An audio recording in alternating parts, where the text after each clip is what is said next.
Iran's Counterstrike map signals a wider war risk across the Middle East.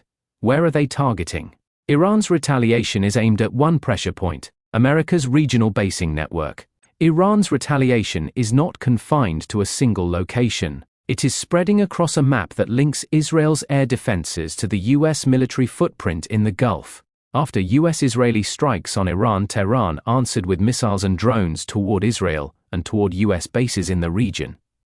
What stands out is the target logic. The clearest pattern is Iran aiming at the infrastructure that lets the U.S. operate nearby, air bases, command nodes and naval facilities, especially in Qatar, Kuwait, the UAE, and Bahrain. The story turns on whether Iran keeps its retaliation focused on regional bases and symbolic pressure, or expands toward energy chokepoints and broader state targets. Key points. Iran's retaliatory strikes are aimed at Israel and at U.S. military sites across the Gulf, with repeated mentions of targets in Qatar, Kuwait, the UAE, and Bahrain. Named installations tied to reporting include Al Udeid, Qatar, Ali Al Salam, Kuwait, Al Dhafra, UAE, and U.S. Fifth Fleet-linked facilities, Bahrain. Wider coverage reports some additional locations, such as Saudi Arabia, Iraq, Syria, and Jordan, but the details vary from outlet to outlet and may not receive consistent confirmation. The immediate strategic effect is to pull Gulf host states into the conflict's risk envelope, even if they did not choose escalation. Maritime and aviation risk is rising because the same region contains key routes and chokepoints, including the Strait of Hormuz, with official warnings already flagging shipping hazards. Interception rates, follow-on salvos, and the potential shift of targets from bases to energy and transport infrastructure will determine the next course of events. Iran's retaliation follows U.S. Israeli strikes on Iranian territory that triggered a rapid regional escalation cycle. In practical terms, retaliation here means Iran using missiles and drones to impose costs on two linked systems, Israel's security posture and the U.S. military network that supports operations across the region. Those U.S. sites sit inside sovereign Gulf countries. That geography makes basing both powerful and politically fragile, because the host state becomes a battlefield address even if it wants neutrality. The boundary risk: hit us power without collapsing the region. Iran's target set suggests it wants to punish capability and presence while trying to avoid an irreversible spiral. Hitting bases pressures Washington directly, while still leaving Tehran room to claim it is striking military targets rather than civilian centers. The danger is that military targets are embedded in dense national infrastructures, airspace, ports, and logistics corridors, so even limited strikes can trigger wider disruption. Competing models: deterrence display versus escalation pathway. One model is deterrence theater. Iran demonstrates reach across the Gulf, shows it can hit the U.S. footprint, and signals endurance. The other model is an escalation pathway, a first wave aimed at bases, followed by indirect or proxy-linked pressure, cyber activity, or attacks that expand the economic cost, especially if Tehran thinks the initial message is ignored. The core constraint: geography turns Gulf hosts into unwilling participants. The clearest confirmed risk signal is how quickly governments in Gulf states that host U.S. assets issued shelter guidance and security warnings, indicating their concern for safety in the event of conflict. That constraint matters because the U.S. relies on access and permissions, overflight, basing, and resupply. If Gulf publics and leaders see themselves dragged into war, they may tighten operational latitude even while remaining allied. The hinge basing permissions become the real lever of power and control.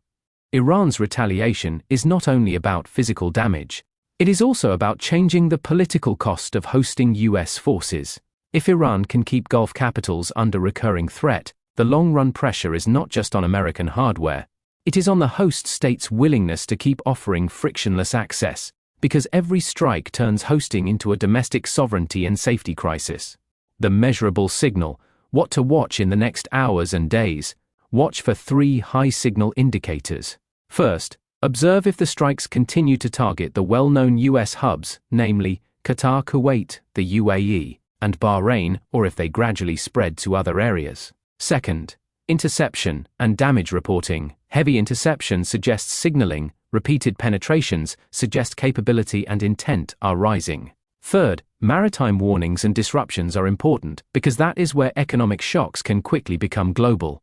What most coverage misses: The hinge is that Iran's real target may be the political permission structure that keeps US forces forward-based, not just the bases themselves. Mechanism: a strike that forces Gulf governments to issue shelter orders, close airspace, or harden internal security, turns hosting into a visible domestic cost. Over time, that cost can translate into tighter basing conditions, quieter cooperation, or demands for restraint, shaping US options even if the bases remain intact. Signposts to confirm it: watch for host state statements that shift from generic condemnation toward concrete limits, airspace rules, basing restrictions, or new conditions on operations. Also watch for sustained advisories affecting travel and shipping, because those are the policy fingerprints of a government preparing for repeat risk. What happens next? In the short term, 24 to 72 hours, the main question is whether the retaliation stays inside a military-to-military lane, or whether the target set widens toward energy, ports, and regional infrastructure, because that would raise the cost for everyone fast. In the longer term, months to years, the consequence is a potential rewiring of Gulf security politics, because repeated strikes force governments to balance alliance commitments against domestic stability and economic continuity. Decisions to watch include emergency diplomatic sessions and any announced operational posture changes by the U.S. Israel and key Gulf states, because those moves determine whether this becomes a contained exchange or a sustained regional campaign. Real-world impact: aviation routes detour or pause, driving sudden delays, missed connections, and higher costs for passengers and freight moving through the region. Shipping firms reroute or raise security posture, which can add time and insurance costs to cargo that touches Gulf corridors. Businesses with Gulf supply exposure face immediate uncertainty around delivery windows, staffing, and contingency planning, especially where operations rely on predictable transit lanes. The fork in the road for regional stability.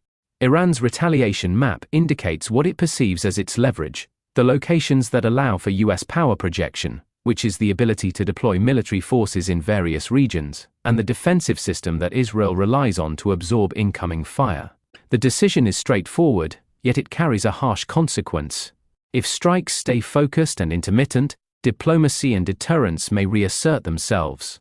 If the target set expands into economic chokepoints or becomes a sustained campaign, the region's daily life and global trade flows will feel it quickly. The signposts worth watching are repeated salvos, shifts in host state permissions, and any sustained disruption to air and sea corridors, because those signals reveal whether the attack is a message or a new phase of war.